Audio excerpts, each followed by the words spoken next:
तो बेटा रिसेंटली ये हंगर से रिलेटेड एक आर्टिकल आया था। और ये टॉपिक बहुत इम्पोर्टेंट है। क्यों इम्पोर्टेंट है? क्योंकि ऑप्शनल से ये इंटरलिंक्ड है। National food security act. ठीक है। तो नेशनल फूड सिक्योरिटी एक्ट भी बेटा हंगर को की प्रॉब्लम को टैकल करने के लिए ही बनाया गया है। तो इसका क्या बैकग्राउंड है, प्रॉब्लम क्या है हंगर की, पहले ये देखते हैं, फिर एंड में इस आर्टिकल को कंक्लूड करेंगे, देखेंगे कि इस आर्टिकल में क्या सजेशन है, क्या आर्टिकल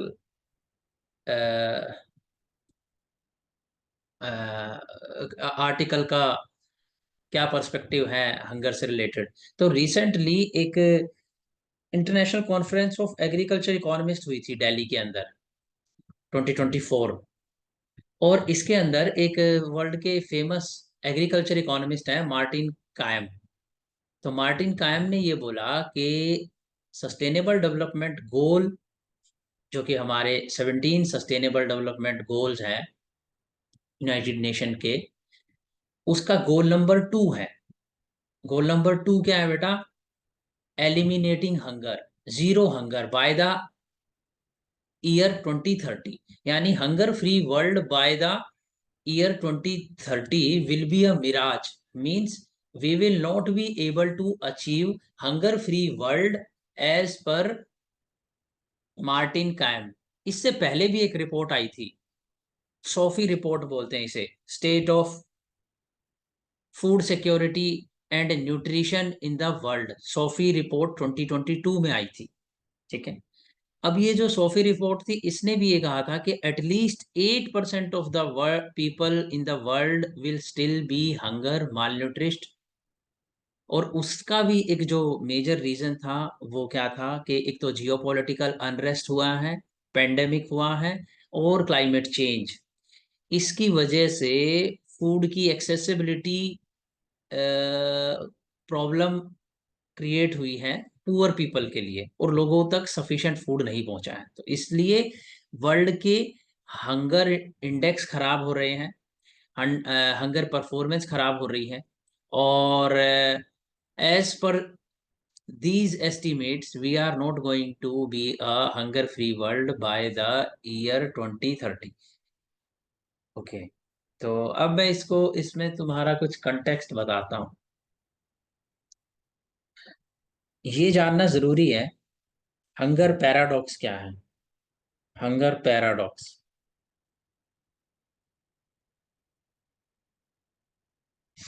इस कंटेक्स्ट में इस चीज को स्टडी करो इकोनॉमिक्स ऑप्शनल के पॉइंट ऑफ व्यू से। हंगर पैराडॉक्स है साउथ एशिया में, और ये पर्टिकुलरली इंडिया पर भी एप्लीकेबल है क्योंकि इंडिया भी साउथ एशिया का पार्ट है। ठीक है। इस पैराडॉक्स में क्या देखा गया है कि ऑल्दो लोगों की पर कैपिटा इनकम राइज होती है, means India can claim that its poverty rate has fallen to almost 5% by recent SBI report. SBI की रिसेंटली रिपोर्ट आई थी 2023 में, 2024 में ही आई थी।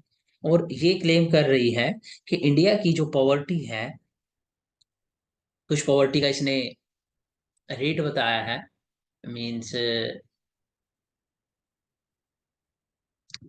मंथली 1600 इनकम समथिंग, ये पॉवर्टी लाइन है, समथिंग है 1600 प्लस समथिंग। ये थोड़ा चेक कर लेना आप इस फिगर को, ये होमवर्क समझ लो एसबीआई की रिपोर्ट में क्या पॉवर्टी लाइन डिफाइन की गई है। तो ये जो पॉवर्टी लाइन है, इस पॉवर्टी लाइन से बिलो पीपल इंडिया में सिर्फ 5% ही है। और ये पॉवर्टी लाइन कोई न्यू पॉवर्टी लाइन डिफाइन नहीं है, बट तेंदुलकर कमेटी पर बेस्ड ही ये पॉवर्टी लाइन है। बस इसके अंदर क्या करा है, तेंदुलकर कमेटी का लास्ट एस्टीमेट 2011 था। तो 2011 में इंडिया की पॉवर्टी थी, ये सब इंपॉर्टेंट डेटा है आपके लिए, 21.9%। अब वो 21.9 से 5% कैसे आई, कैसे कह सकते हैं हम? तो पॉवर्टी लाइन तो तेंदुलकर कमेटी की कंसिडर करी गई है, बस उसमें क्या कर दिया है, इन्फ्लेशन जोड़ दिया है। तो पहले वो फूड 900 का आता होगा, मीन्स वो पॉवर्टी लाइन 900 होगी और वो अब 1600 हो गई है, तो उसमें इन्फ्लेशन एडिड है। बट जो बास्केट ऑफ गुड्स हैं, कौन से गुड्स कंज्यूम करने हैं आपको, calorie based consumption based poverty line थी तेंदुलकर की, कि आपको 2100 कैलोरीज चाहिए, तो कितना फूड चाहिए, और उस वो फूड कितनी रुपीज में इंडिया में आएगा। और वो डिफरेंट डिफरेंट स्टेट्स की कैलकुलेट करी जाती है, क्योंकि डिफरेंट डिफरेंट स्टेट्स में अलग अलग टेस्ट एंड प्रेफरेंसेस है। जैसे साउथ इंडिया में डोसा खाएगा कोई, इडली खाएगा, इंडिया नॉर्थ इंडिया में कोई चपाती खाएगा, बंगाल और बिहार में कोई राइस खाएगा। तो उस फूड हैबिट के अकॉर्डिंग हर स्टेट वाइज एक पॉवर्टी लाइन बनाई जाती है, फिर उसकी एक एवरेज निकाली जाती है और नेशनल पॉवर्टी लाइन बनाई जाती है। तो कभी ये PYQ UPSC में भी आया है कि एक ही पॉवर्टी लाइन होती है या स्टेट्स की डिफरेंट डिफरेंट होती है, तो स्टेट्स की डिफरेंट डिफरेंट होती है और फिर उसकी एवरेज निकाल के एक नेशनल पॉवर्टी लाइन बनाते हैं। तो ये जो पॉवर्टी लाइन थी हमारी इंडिया की, तेंदुलकर कमेटी पर based, 1800 calories for urban areas people, 2100 calorie for rural areas. तो 2100 कैलोरी कितने रुपीज में आएगी, ये रुपीज कैलकुलेट करके बताया था। अब उसमें हमने कोई न्यू चेंज नहीं किया SBI की रिपोर्ट में, बल्कि उसने क्या किया, सेम तेंदुलकर कमेटी की जो बास्केट ऑफ फूड थी उसमें इन्फ्लेशन ऐड करके एक नई पॉवर्टी लाइन बनाई, 1600 something. Just check this figure monthly, I think ये सही है, इस कुछ प्लस माइनस होगा। और इससे नीचे केवल इंडिया में 5% पीपल है। तो इसका मतलब इंडिया में हंगर तो नहीं होनी चाहिए, ठीक है। तो यानी जब पॉवर्टी इतनी लो है तो हंगर कैसे हो सकती है? तो हंगर जब हम कैलकुलेट करने चलते हैं तो आप क्या देखते हो, परफॉर्मेंस देखो इंडिया की, ग्लोबल हंगर इंडेक्स में इंडिया की परफॉर्मेंस 111 आउट ऑफ 125, 23 का इंडेक्स है। और इवन पाकिस्तान की परफॉर्मेंस हमसे बेटर है, बांग्लादेश की हंगर इंडेक्स हमसे बेटर है। और इन की फिगर क्या है, इनका डेटा क्या है, चाइल्ड वेस्टिंग। चाइल्ड वेस्टिंग का मतलब होता है कि एक चाइल्ड का weight as per his height. तो इंडिया में ओवर थिन बच्चे हैं, और वो कितने हैं, वर्ल्ड की हाईएस्ट रेट है इंडिया में, यानी इंडिया में 18.7% चाइल्ड वेस्टिंग है। अंडर 5, मतलब 5 साल से नीचे के जो बच्चे हैं उनकी हाइट के अकॉर्डिंग उनका वेट बहुत कम है, ऐसे 18% इंडिया में चिल्ड्रन है। अंडर नरिशमेंट, ये सब अंडर 5 का ही डेटा है। अंडर नरिशमेंट 16.6% चिल्ड्रन है इंडिया में, according to global hunger index का जो डेटा है। अंडर 5 मोर्टेलिटी मीन्स अगर 100 चाइल्ड बर्थ होता है इंडिया में, तो 5 साल से पहले 3.1% 3 बच्चे की डेथ हो जाती है। अनेमिया, आयरन की डेफिशिएंसी वुमेन के अंदर बिटवीन 5 to 24 एज 58.11% है। तो ये फिगर देख रहे हो, आपको नहीं लगता ये पैराडॉक्स है? मतलब ये फिगर तो सारी 5% से ऊपर है, अगर सिर्फ चाइल्ड अंडर 5 मोर्टेलिटी को छोड़ दें तो, ठीक है। यहीं तक बात खत्म नहीं होती, हम ये भी क्लेम कर सकते हैं कि ये फॉरेन कंट्रीज का एक्सटर्नल कोई इंडेक्स है, जिसकी वजह से हो सकता है हमारी कैलकुलेशन सही ना हो। लेकिन नेशनल फैमिली हेल्थ सर्वे 5, ये इंडियन गवर्नमेंट का खुद का डेटा है, जो ये बताता है अंडर 5 चिल्ड्रन का क्या पोजीशन है एज पर हेल्थ इंडिकेटर्स। तो ये सारे डेटा तुम्हें पता होने चाहिए, ये एग्जाम में, एसए में, GS 2 में कोट करने में, GS 3 में, इकोनॉमिक्स ऑप्शनल में भी कोट करने में ये हेल्प करेंगे।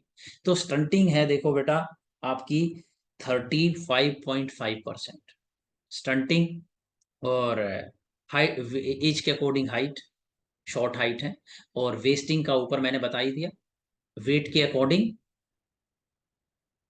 हाइट के अकॉर्डिंग वेट, वेस्टिंग। तो इंडिया में आउट ऑफ 100 35 पर अंडर 5 चिल्ड्रन आर स्टंटेड।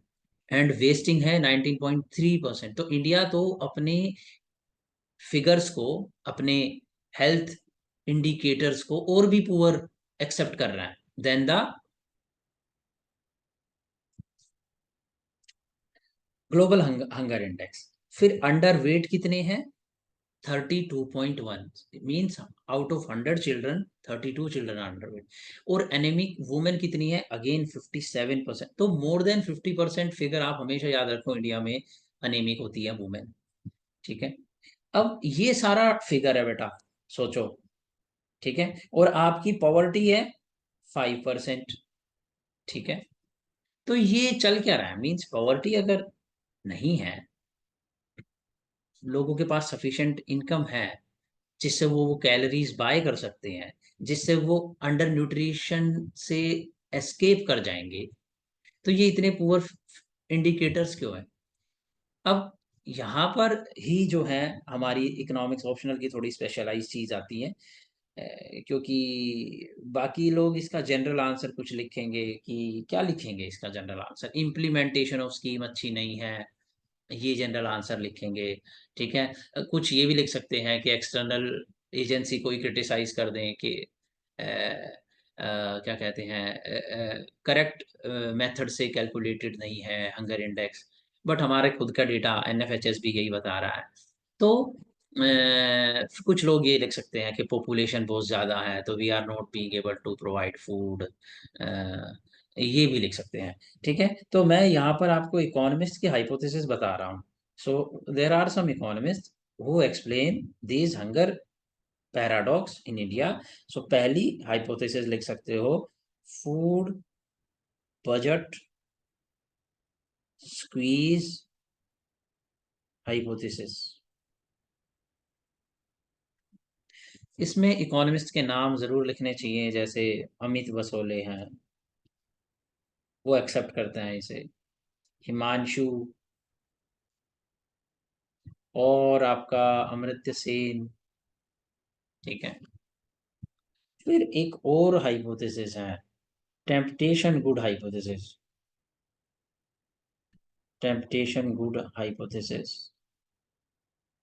ठीक है, अब इसको अभिजीत बैनर्जी और जयति घोष, ये सब लोग इसे सपोर्ट करते हैं। एक तीसरी भी है,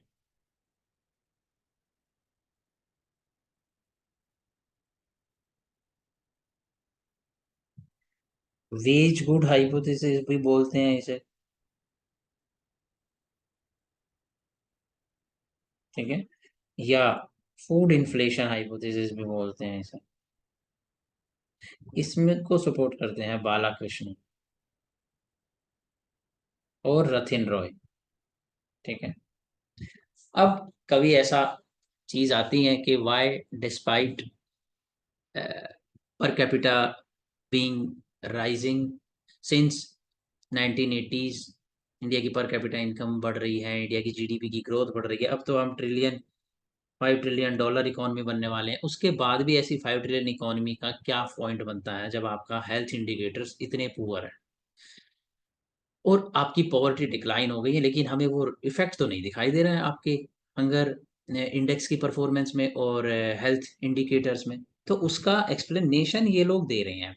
क्या है ये एक्सप्लेनेशन? पहली हाइपोथेसिस क्या है बेटा, फिर एंड में चलते चलते उसको देखेंगे आर्टिकल को। फूड बजट स्क्वीज मीन्स एक पुअर पीपल जब रिच होता है तो उसके फूड पर एलोकेशन स्क्वीज हो जाती है, उसके बजट की। Even though he is getting rich, अगर उसकी health facilities out of pocket expenditure ज्यादा है, मींस गवर्नमेंट हॉस्पिटल से मेडिसिन ना मिल रही हो फ्री में और उसे खुद से प्राइवेट मेडिसिन लेनी पड़े, चेकअप्स कराने पड़े, तो ये चीज उसके फूड के बजट को स्क्वीज करती। At the same time better education facility के लिए फूड के बजट को स्क्वीज करती हैं। At the same time convenience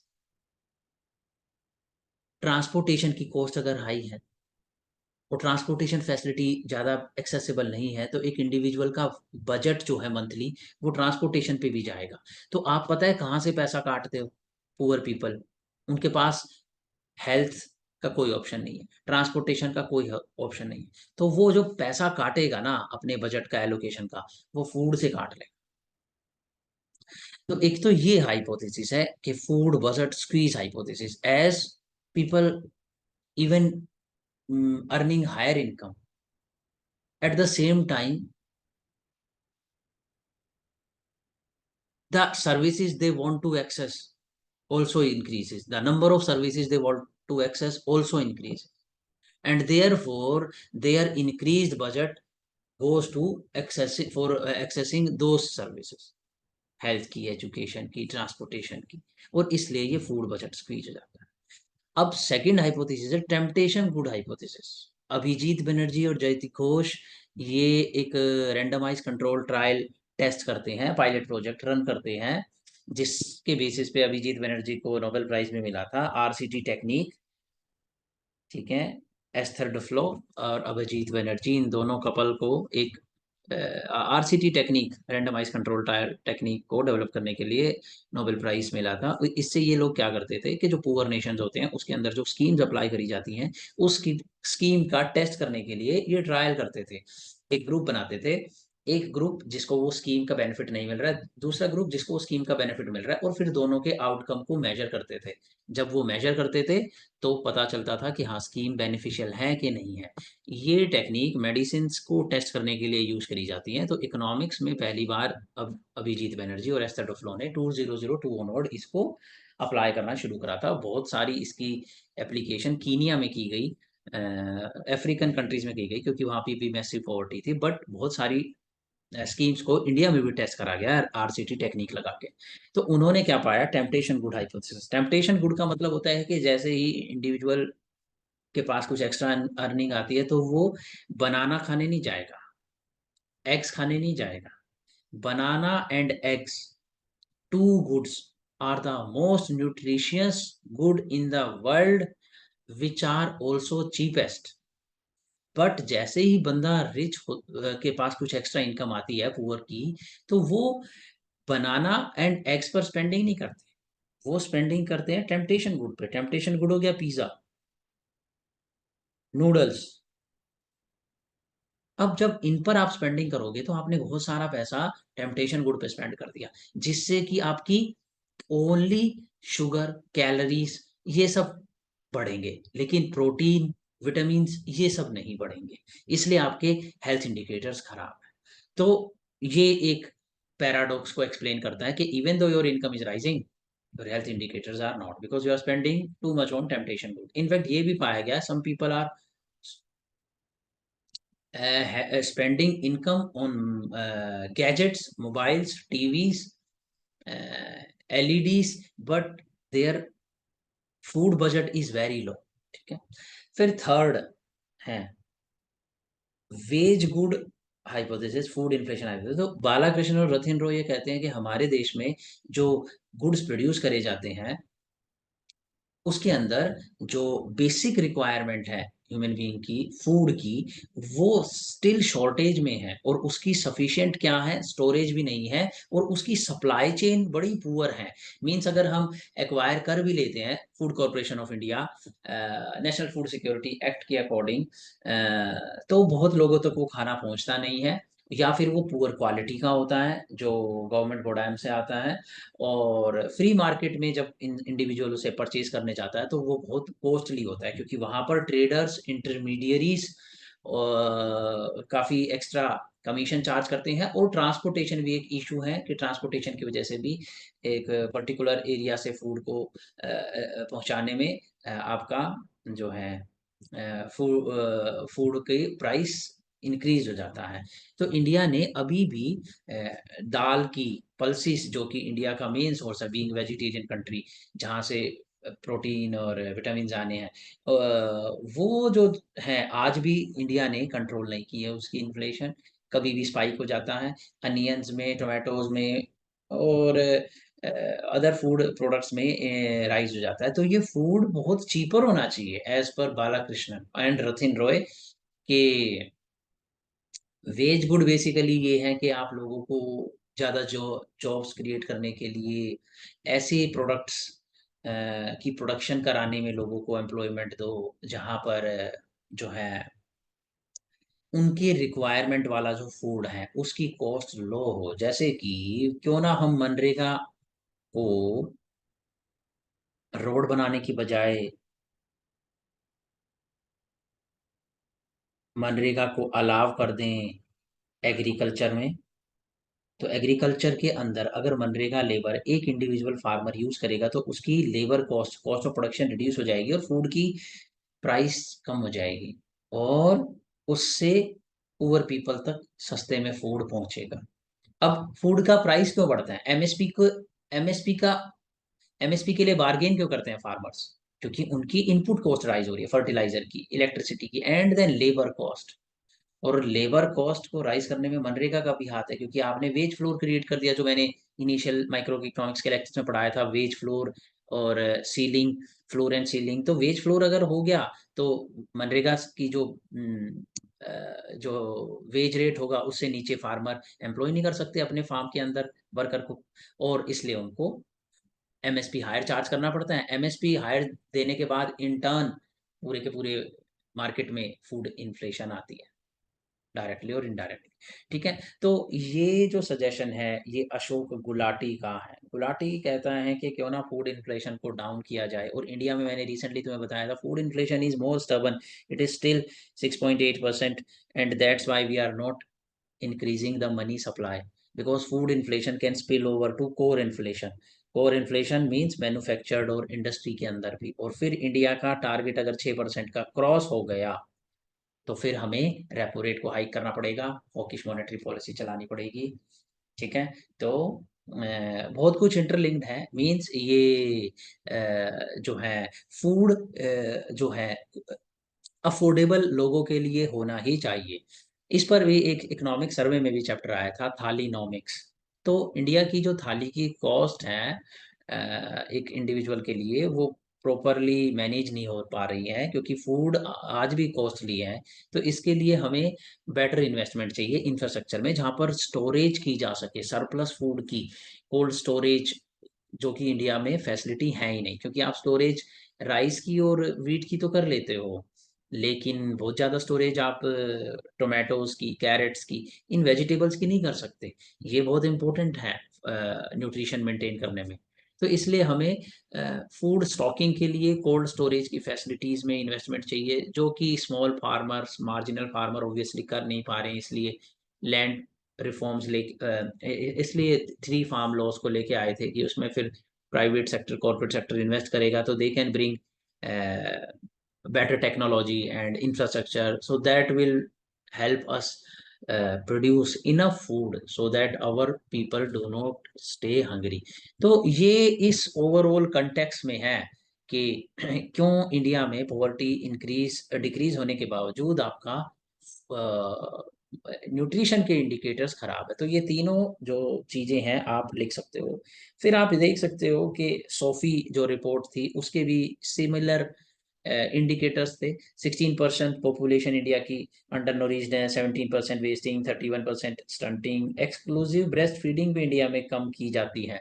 breast feeding बहुत इंपॉर्टेंट होती है, क्योंकि जो अर्ली इन्फेंट्स होते हैं उनका मेन न्यूट्रिशन ब्रेस्ट फीडिंग से होता है, और अगर ब्रेस्ट फीडिंग ना करी जाए तो उनकी न्यूट्रिशन डिटीरियोरेट होती है। फिर कोग्निटिव एबिलिटी, ब्रेन डेवलप होने में जो है हर्डल्स आती हैं। और इंडिया में ब्रेस्ट फीडिंग अभी भी बहुत सारी जगह पर टैबू समझा जाता है। तो इसलिए इंडिया की ब्रेस्ट फीडिंग स्टिल 100% नहीं है, very low, 58% as per global standards, जो कि ऑलमोस्ट 90% है। तो ये सोफी ने ये भी बताया था कि 800 million people were affected by hunger इन 2021। और इसके रीजन भी इन्होंने बताए थे कि एक तो कोविड, तो सप्लाई चेन डिस्टर्ब हुई थी, और फिर यूक्रेन क्राइसिस, जियोपॉलिटिकल। ठीक है, ये सब। और एसडीजी आपको मैं बता ही चुका हूँ। अब गवर्नमेंट के एफर्ट क्या है इसके बारे में देख लिया जाए। गवर्नमेंट प्राइम मिनिस्टर मातृ वंदना योजना चलाती है, जिसके तहत कुछ मैटरनिटी बेनिफिट दिया जाता है वुमेन को जब वो प्रेग्नेंट होती हैं, और इवन आफ्टर डिलीवरी उनको कुछ 5-6 थाउजेंड रुपीज़ का कैश बेनिफिट दिया जाता है, because during this period poor women would not be working. और जिसके पास कोई जो कोई गवर्नमेंट जॉब में नहीं है उसे तो कोई सैलरी नहीं मिलने वाली, so they would be affected. Informal sector में जो पुअर वुमेन है तो उनको ये सपोर्ट करने के लिए ये बेनिफिट दिया जाता है, और उसको फ्री मील भी दिया जाता है ड्यूरिंग लैक्टेटिंग पीरियड और प्रेगनेंसी। तो वो फ्री फूड भी उनको आईसीडीएस सेंटर ये जो है इसके अंदर दिया जाता है। इंटीग्रेटेड चाइल्ड डेवलपमेंट स्कीम एक स्कीम है जिसको अगेन गवर्नमेंट हंगर को इम्प्रूव करने के लिए, हंगर इंडेक्स की परफॉर्मेंस को इम्प्रूव करने के लिए चलाती हैं। पीएम मातृ Vandana Yojana means mother, simple है बेटा, मदर की हेल्थ अच्छी है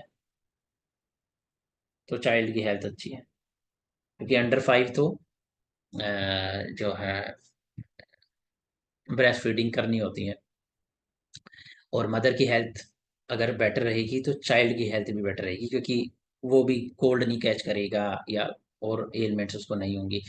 तो ये इंटीग्रेटेड चाइल्ड डेवलपमेंट स्कीम में प्रेग्नेंट वुमेन का भी न्यूट्रिशन का ख्याल रखा जाता है, सो दैट जो स्मॉल जो छोटे बच्चे हैं अंडर 5 उनकी हेल्थ पर इफेक्ट, खराब इफेक्ट ना जाए। फिर नेशनल फूड सिक्योरिटी एक्ट है, लोगों को फ्री राशन प्रोवाइड करती हैं 75% रूरल एरियाज को, और 66% कुछ अर्बन एरियाज की पॉपुलेशन को।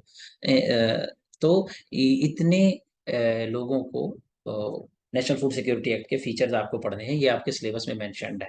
कितने रुपए में कितने पर केजी राइस कितने रुपीज में दिया जाता है, 3 कुछ, वीट कितने में दिया जाता है, 2। ठीक है।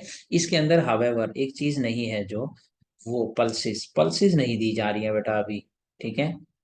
नेशनल फूड सिक्योरिटी एक्ट में हावेवर कुछ स्टेट गवर्नमेंट है, जैसे यूपी गवर्नमेंट ने कुछ ऑयल और पल्सेस भी फ्री में देना शुरू कर दिया था। ठीक है। फिर ऐसे ही अभियान, पोषण अभियान है 2.0।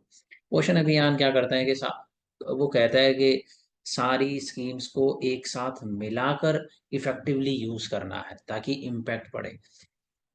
तो ये सारी स्कीम्स आपको पता होनी चाहिए। इन सारी स्कीम्स के बारे में अच्छे से पढ़ा, ये तुम्हारा होमवर्क है। इस स्कीम को जाके पढ़ना, इसके फीचर्स, आईसीडीएस को जाके कौन से ईयर में बनी थी, बहुत पुरानी है, 70s में बनी हुई होगी। और नेशनल फूड सिक्योरिटी एक्ट 2013 वगैरह की, इसके सारे फीचर्स पढ़ना। ये एक क्वेश्चन आता है और पेपर 2 में पोषण अभियान के बारे में पढ़ना। तो अब सारी कहानी तुम्हें ये पता चल गई है। तो यहाँ पर क्या बताया गया है कि भाई सेम इन्होंने बताया है जो हमने बता दिया है सारी कहानी, इसमें कुछ एक्स्ट्रा है ही नहीं। लेकिन देख लीजिए कुछ हाइलाइटेड पार्ट है कि 17 सस्टेनेबल डेवलपमेंट गोल है, उसमें गोल नंबर 2 है नो हंगर। ठीक है। फिर उसके बाद ये डेटा है कुछ 2016 के around 780 million people on this planet were deprived of sufficient nutrition, 3 million people under 5 died for starvation in a single year. 66 million primary school children were sent to class every day on empty stomach. कुछ disturbing data है। उसके बाद आप देख सकते हो सोफे report है, वो भी ये बता रही है कि number of people world wide increase हो गए थे हंगर में। तो ये देखो 780 थे, कहाँ पर 828 हो गए 2021 में। ठीक है। और so food cost are still higher in many countries than they were between this. Global hunger has returned to level not seen since 2005। तो हंगर एक बहुत इंपॉर्टेंट इशू है कि 2005 के लेवल की हंगर वर्ल्ड वाइड चली गई है। और इसका रीजन एक फूड इन्फ्लेशन भी है, जो हमने नीचे हाइपोथेसिस डिस्कस करी। ठीक है।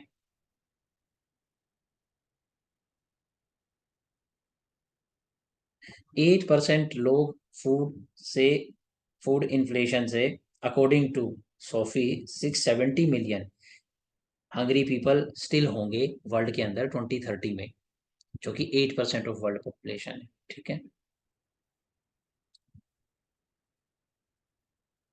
ये फिर बताया है कि कॉस्ट हाई है फूड की, सिविल अनरेस्ट है, फॉलिंग फूड प्रोडक्शन है, और इसका रीजन क्लाइमेट शॉक भी है। तो क्लाइमेट चेंज की वजह से भी जो यील्ड है ना पर हेक्टेयर फार्म्स के अंदर, वो डिटीरियोरेट हो रही है।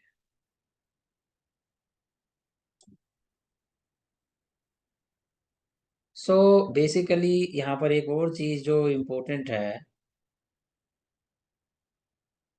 ये इसके अंदर कि आपको ना सिर्फ इनफ फूड प्रोड्यूस करना है, बट आपको उसका डिस्ट्रीब्यूशन नेटवर्क बहुत अच्छे से मैनेज करना है। उसके डिस्ट्रीब्यूशन नेटवर्क में ग्लिच है। डिस्ट्रीब्यूशन करते वक्त उस फूड की कॉस्ट बढ़ जाती है कई बार। ठीक है, फार्म से प्लेट तक आते आते ये कॉलम भी आता है इंडियन एक्सप्रेस में, एक अशोक गुलाटी का, फार्म टू प्लेट करके। ठीक है, इसमें क्या होता है कि फूड प्रोड्यूस हुआ, ये पूरी की पूरी एक सप्लाई चेन है। ये जितनी एफिशिएंट होगी उतना ज़्यादा आपके लिए बेनिफिट होगा, उतना ज़्यादा क्या कहते हैं लोगों के लिए फूड इजीली एक्सेसिबल होगा। ये फूड सप्लाई चेन है पूरी, फूड सप्लाई चेन। ये फूड सप्लाई चेन ऐसे है कि फार्म में फूड प्रोड्यूस हुआ, फिर उसको जो है, अगर ये बहुत थोड़ा फूड है तो गवर्नमेंट एजेंसीज के ट्रक्स यहाँ पर नहीं जाएंगे। वो तो एक ही बड़ी फील्ड में जाके सारा अपना बफर स्टॉक के लिए स्टॉकिंग करना चाहेंगे। अब ये जो छोटे लोग हैं, इनको मंडीज पहुंचना है, तो इस इंडिविजुअल के लिए बहुत हाई कॉस्ट होती है यहाँ तक जाना। तो यहाँ पर कॉस्ट बढ़ती है डिस्ट्रीब्यूशन के अंदर। और फिर उसके बाद यहाँ पर होते हैं ट्रेडर्स, फिर ये मंडीज की मोनोपोली, एपीएमसीज के, आप जो है ना इसी मंडी में फूड जो है सेल कर सकते हो। अगर ये यहाँ पर कर सकता तो ट्रांसपोर्टेशन कॉस्ट ही खत्म हो जाती है बेटा। ठीक है, लेकिन इसको पर्टिकुलर मंडी में ही जाना है जो एलोकेटेड है। ये मोनोपोली है एपीएमसी मंडी की। और इसके बाद, क्योंकि यहाँ पर जो ट्रेडर्स होंगे वो फिर कमीशन ऐड करेंगे, फिर उसके बाद वो लोग जो हैं इसको रिटेल्स में सेल करेंगे, अगेन फिर ट्रांसपोर्टेशन कॉस्ट है।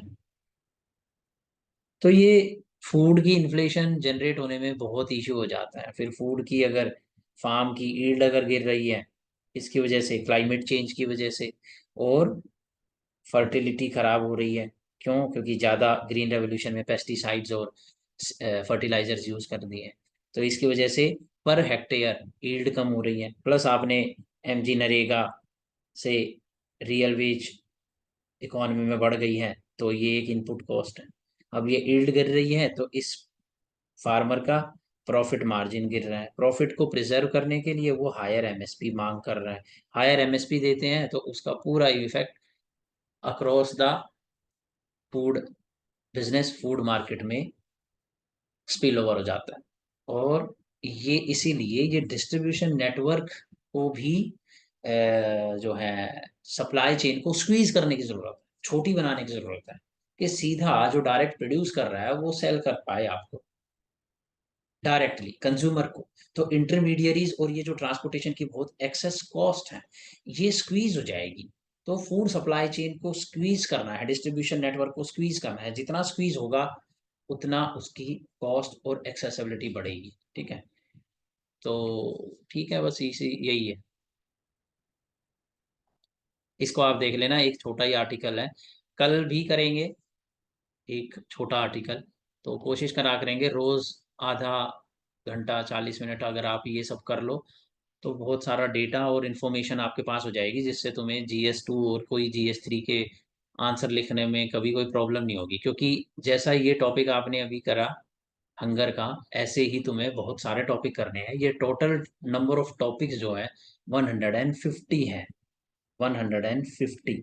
ठीक है, तो अभी एक रिसेंट बर्निंग टॉपिक चल रहा है डेथ पेनल्टी। क्योंकि हर बार यही होता है, रेप होता है और रेप के बाद लोगों को हो जाता है बस अब इसको डेथ दे दो। तो भी ये डेथ पेनल्टी सक्सेसफुल है क्राइम रेट रिड्यूस करने में या नहीं है, इसके ऊपर बहुत सारे आर्टिकल आए हुए हैं। ये डेटरेंस की तरह काम करती हैं या नहीं करती हैं, और इसके कुछ बेनिफिट हैं या जस्ट एक बैंडेड सॉल्यूशन है कि पब्लिक एंगर जो है कुछ मोमेंट के लिए शांत हो जाएगा, लेकिन क्राइम रेट रिड्यूस नहीं होगा। तो डेथ पेनल्टी एक बहुत मॉरल डिबेट है, और इस पर कुछ केसेस हैं और कुछ डेटा है जो हम प्रिपेयर कर सकते हैं, ताकि कभी भी डेथ पेनल्टी पर कोई क्वेश्चन आ जाए, ऐसे आ जाए, कोई इंटरव्यू में भी कुछ पूछ ले, तो तुम्हारे पास अपनी आर्ग्यूमेंट को सब्सटेंशिएट करने के लिए कुछ डेटा और कुछ केसेस होने चाहिए जिनको आप बता सको। तो ये करेंगे, इस टॉपिक को कर लेंगे, नेक्स्ट वीक करेंगे। कल कुछ इकोनॉमिक्स का ये टॉपिक करेंगे, बहुत इंपॉर्टेंट है, फिस्कल डेफिसिट से रिलेटेड, बिजनेस स्टैंडर्ड का। तो वो करते हैं कल। अभी आप क्या करो कि अभी इस आर्टिकल को पढ़ लेना, और जो चीज़ मैंने आपको बताई उसको थोड़ा रिसर्च कर लेना, तो तुम्हारा हंगर का जो टॉपिक है कॉम्प्रिहेंसिवली कवर हो जाएगा। ठीक है, चारों स्कीम पता होनी चाहिए, PMMYY, PM मातृ वंदना योजना, और ICDS, और नेशनल फूड सिक्योरिटी एक्ट, और पोषण अभियान। ये चारों चीज़ों के कुछ कुछ पॉइंट, कुछ पैराग्राफ निकाल लो, और फिर ये डेटा अपने पास रखो, जब भी ये क्वेश्चन आए तो आप टैकल कर लोगे। ठीक है, तो ठीक है, फिर कल करते हैं, और अभी क्लास करते हैं मैक्रो की 4 बजे। ठीक।